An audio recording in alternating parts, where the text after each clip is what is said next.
Have you ever wondered the effect that Pigpen's passing had on the Grateful Dead's overall sound? Or why Mr. Charlie feels so loose but never falls apart? And how this tune is so funky but none of them step over each other musically? Let's put those headphones on, go back to May 3rd of 1972 in Paris, France, and listen to the Grateful Dead and answer those questions and more. Let's build this baby up from the foundation all the way up to the top. We're going to start off with Mr. Bill Kreutzmann on the drums here.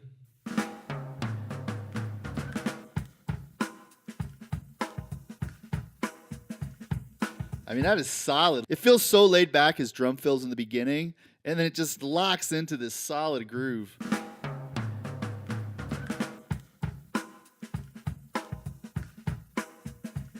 God, this is Kreutzmann in 72.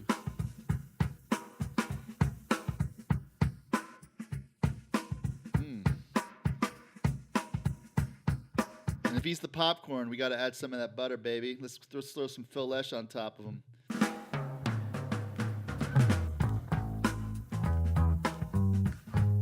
Ooh.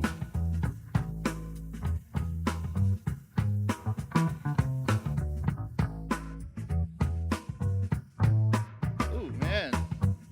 Phil is dropping the funk. First thing that's really cool is like just like the slide into his bass line, like, oh, it's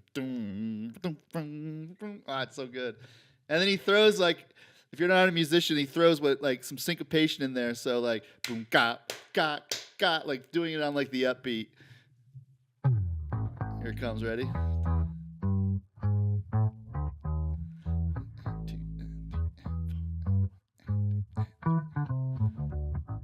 Stank. Oh.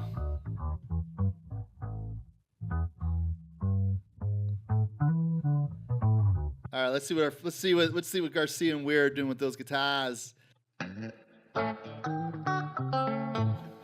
Oh.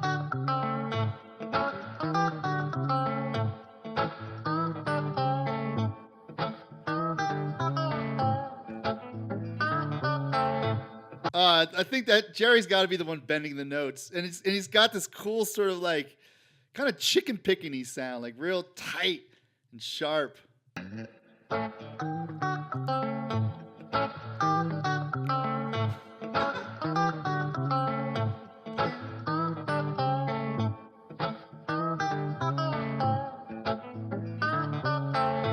Oh, baby. I mean, that is so funky and feeling so good. 72. This is like, what I love about 72 is they're coming straight out of that psychedelic era. They're in Europe right now, and I've got to imagine, like, and they're young and hungry, and they're just starting to make a name for themselves. Oh man, I completely forgot. We got Pigpen on the organ over here. Let's do some solo Pigpen on the organ. This is so cool.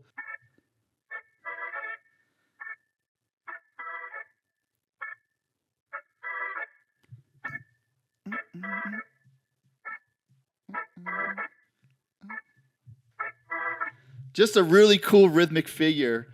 What do we got? We got Mr. Godshaw over here. What's he doing on the keys? Tickling the ivory.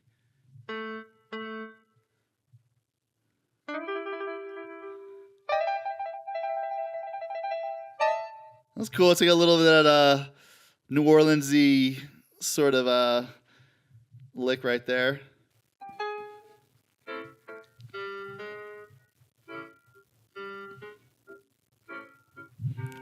Throw the other organ in there. Throw them, yeah.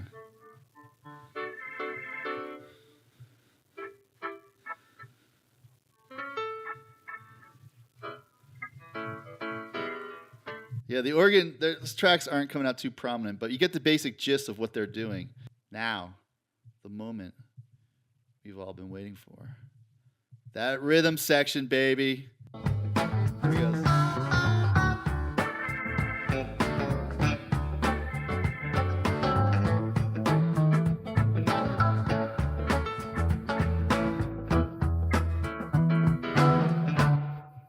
And I love how much like Phil Lesh is like kind of like the anti-bass player. It's just like, I love his lines. He's so like unconventional in some ways. It's just so great.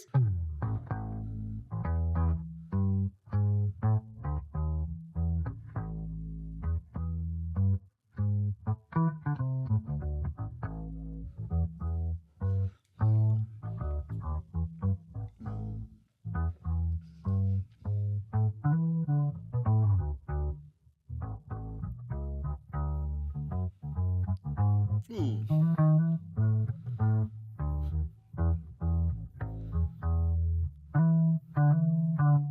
What I love about Phil's playing is Phil is just being Phil. He's like, you can tell like this stuff. This is like 72, so he's picking up probably some James Jamerson, some of the funky bass lines that were going around back in the day. But I feel like he just had really good ears and just picked it up, and they just came together, wrote this killer tune. Now, let's listen to Sir Pigpen, isolated vocals, 1972, shortly before he died, I guess. I take a little powder, take a little salt, put it in my shotgun, and I go walking out, chuba, chuba, chuba, chuba, bully, bully, bully, bully, looking high, looking low, gonna scare you up and shoot you.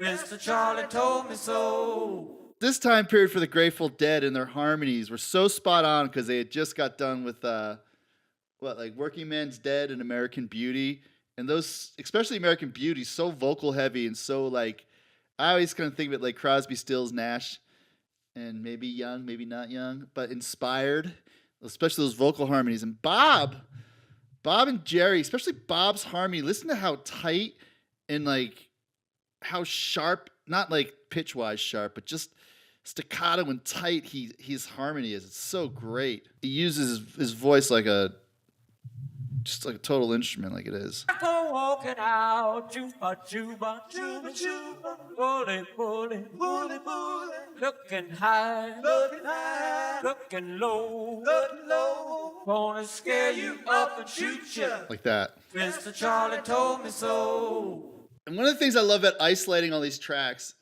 is sometimes these parts like separate, especially like Phil's bass line. It doesn't sound like much. And then when you put it all together, you just hear how it's like this like finely woven quilt, just just all tying it all together. Or I always like to think of music like a sauce, like just you have like the bass is the song, and then the ingredients are everyone's voice, whether it's their voice on their instruments or their vocal voices, and it just all comes together, swirls around in this beautiful, beautiful sauce, like a nice marinara sauce. Let's zoom in on Mr. Godshaw here on his piano lines. And what's really cool is we get a chance to really kind of hear him stretch out on some really bluesy sounding stuff.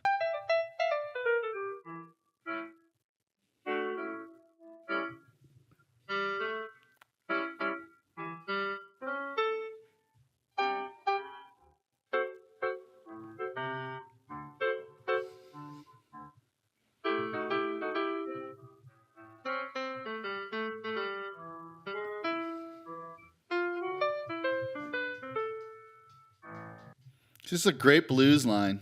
One of my favorite things is being able to listen to Jerry Garcia play rhythm guitar. At this point in the band, we had Bobby singing, we had Pig singing, and so he got to play a lot of rhythm guitar. And just listen to this groove and how nasty it is.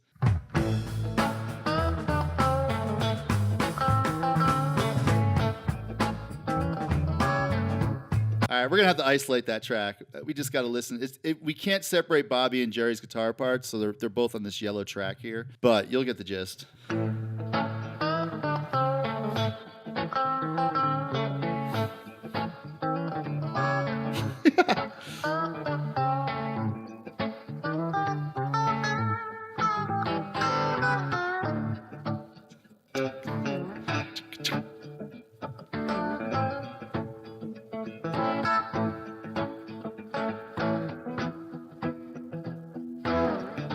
Like that, like and it's just so tight and just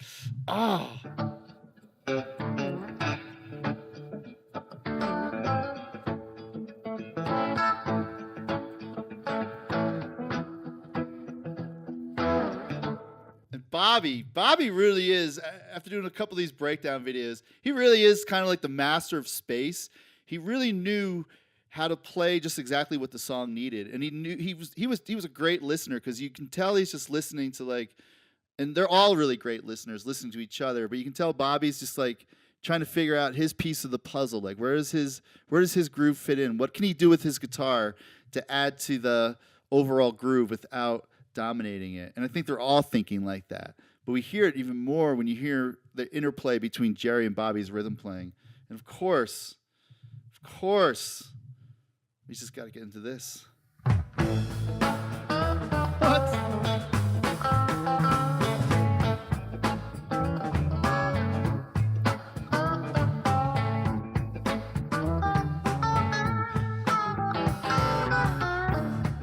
It just comes alive.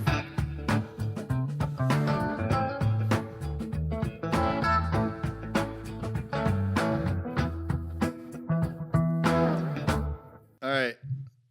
The next thing we got coming up is this massive solo. Oh, I can't wait to break this down. What I love about this song in the recorded version, and it's even, he kind of plays the same solo in all these kind of early years of Mr. Charlie.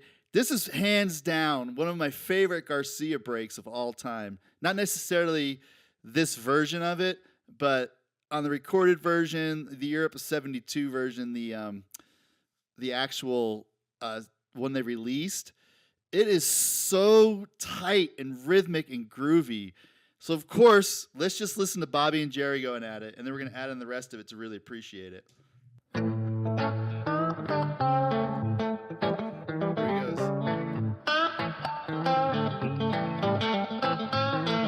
Like, it's like his phrasing, right? Like, that is like great blues playing. Yeah.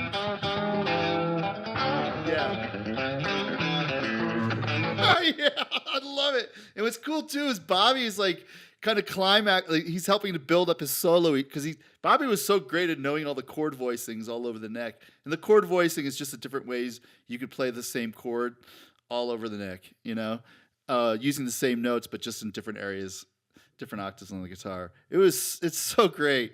Let's put everybody back in the mix here for the rhythm section. Man, he was on fire back in the day.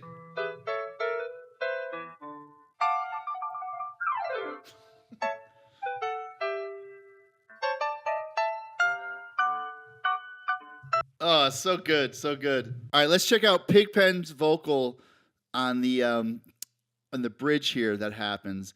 And really, you got to remember, like, to me, Pig was like kind of like the soul of the band. You know, he's total blues guy. It always cracks me up to think about that when like Jerry and everybody else were dropping all these psychedelics. Pigpen was just like hardcore drinker. You know, he wasn't like a psychedelic guy, as far as I know.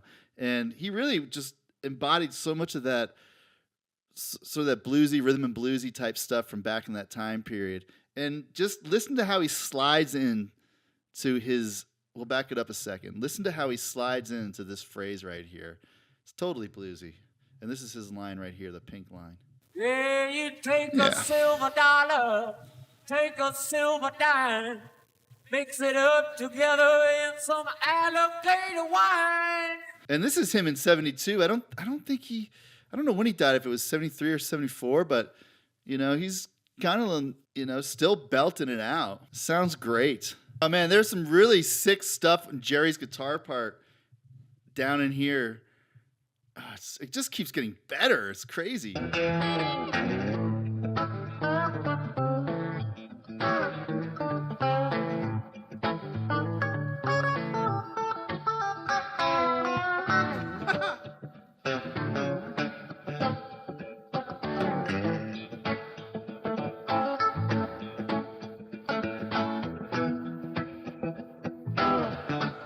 Like just like little things like this are so subtle but add so much. Like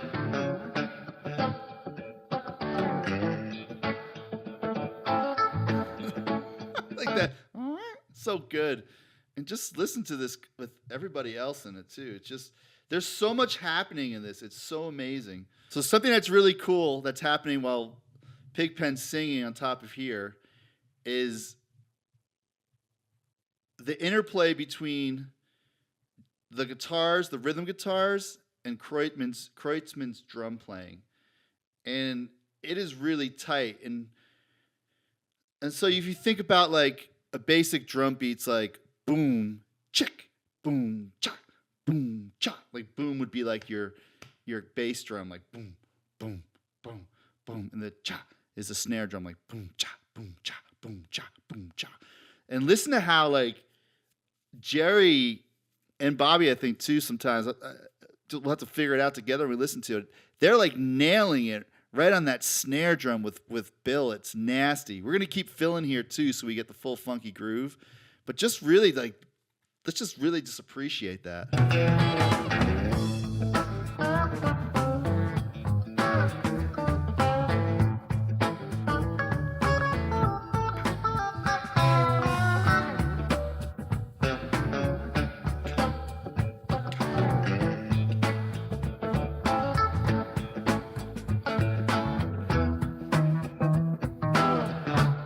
I mean, I just feel like Jerry's guitar playing is just dancing on top of the drums right there, you know?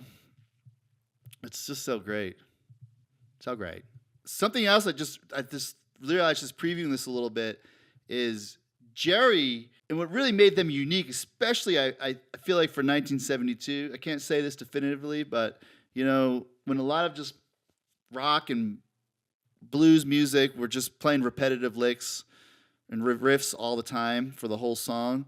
I mean, just listen to how Jerry's rhythm guitar playing for this final verse, he's playing something completely different. I mean, he's probably, if we went back and listened to each verse, he's probably, Bobby too, everyone's probably playing something different underneath it. But just listen to how like his part first, and then we're going to listen to how everything together and how it helps really climax the whole thing.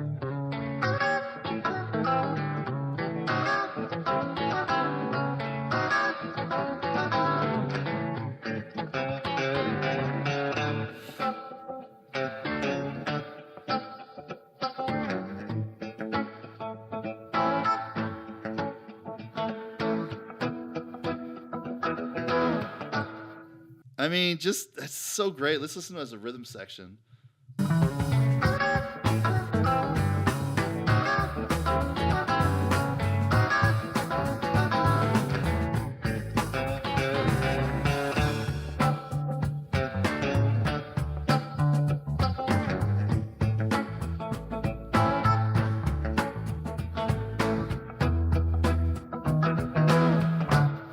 See what I mean? That's why I love performing and playing live music, because when you're playing with other people, what's really cool is, and I can't speak for this, I mean, this is like 72, I don't know any of these guys, but I know my own experience, like sometimes like you, like that drum groove, right? If you're up there just grooving, listening to everybody, and you're hearing this,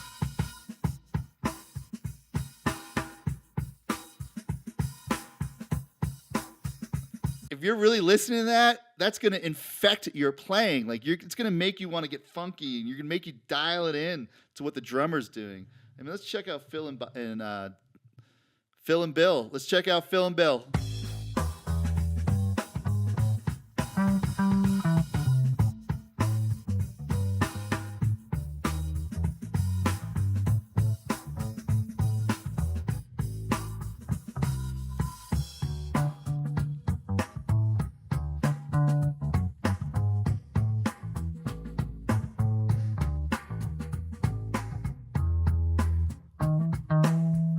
Now imagine you're up there listening to that, playing guitar. Are you going to be like...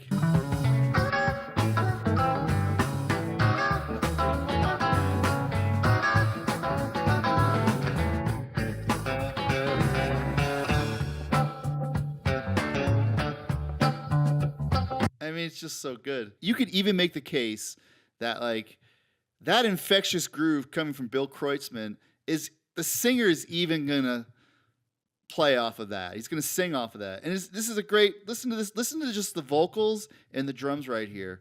And just listen to how, I mean, I feel like if you just listen to it, you can hear how Pigpen is just singing in the pocket with Bill Kreutzmann, just locking into that groove. Well, Mr. Charlie told me, I thought you'd like to know, give you a little warning before I let you go. Chuba, chuba, chuba, chuba, bully, bully, bully, bully, looking high, looking high, looking low, gonna scare you up and shoot you, Mr. Charlie told me so. See what I mean? I mean, it's just like so infectious. Oh, it is fun. And sometimes you play the drums, there's things you can do. I mean, I'm like, I play in a dad band, I call it. I'm just basically like a groove drummer. I don't do like tons of fancy stuff. But even on bass, I'd say it's really fun to be able to play dynamically. Like dynamically in the sense of like, we'll play Under the Bridge and I'm playing drums. So when the singer is singing the verse, bring it down and just try to play softer and just create a nice canvas for everything else and to make sure we're highlighting the vocalist. But then when he takes a guitar solo, I like to kind of jack it up a little bit and volume-wise and some intensity because I'm hoping that he's listening to what I'm laying down and whatever, and just hopefully it infects everybody else to be like, yes, you know what I mean? And just to give him something to groove off of and play off of. And it's a really beautiful thing of people coming together to play music, especially when we're all listening to each other and creating something really cool. But yeah, that's my rant. That's my rant. Let's let the vocals take us home. Wanna scare you up and shoot you. Mr. Charlie told me, Mr. Charlie told me so. God, it's so tight. And listen to Bobby, young Bobby in that high harmony. Gonna scare you up and shoot you. Mr. Charlie told me, Mr. Charlie told me so. Can't tell, that might be Jerry who's singing the high part. A young Jerry Garcia? Gonna scare you up and shoot you. Mr. Charlie told me, Mr. Charlie told me so. Either way, it is pretty badass. Man, I really do think that when Pigpen passed, they lost a big part of their sound, like a part of their soul died. And I don't mean this in a negative way, but really, prior to his passing, when he was an active member of the band, they would do like killer tunes like this one. They would do Next Time You See Me. And Jerry's guitar playing was just phenomenal, just so bluesy and so gritty. And after Pigpen passed, you didn't really get that sound as much. And not that that's a bad thing at all. I always think of the puzzle analogy for a band. Like we're all these individual pieces, and individually we look a certain way, sound a certain way, but it's when we all come together and we all click that makes this overall sound. And if you take one person out of that puzzle piece and you put another person in or two other people in there like Donna and Keith, it's just going to look different, and it isn't necessarily better or worse. It just is what it is. But that being said, what are some of your favorite Pigpen tunes? Do you love the Pigpen era? Do you love the 70s? Are you more of a Vince Welnick guy? I'm a big 60s, 70s guy. And I was also going to say, too, if you want to listen to music more like this without having to isolate the tracks, I have a free guide called How to Listen to Music Like a Musician Without Being One.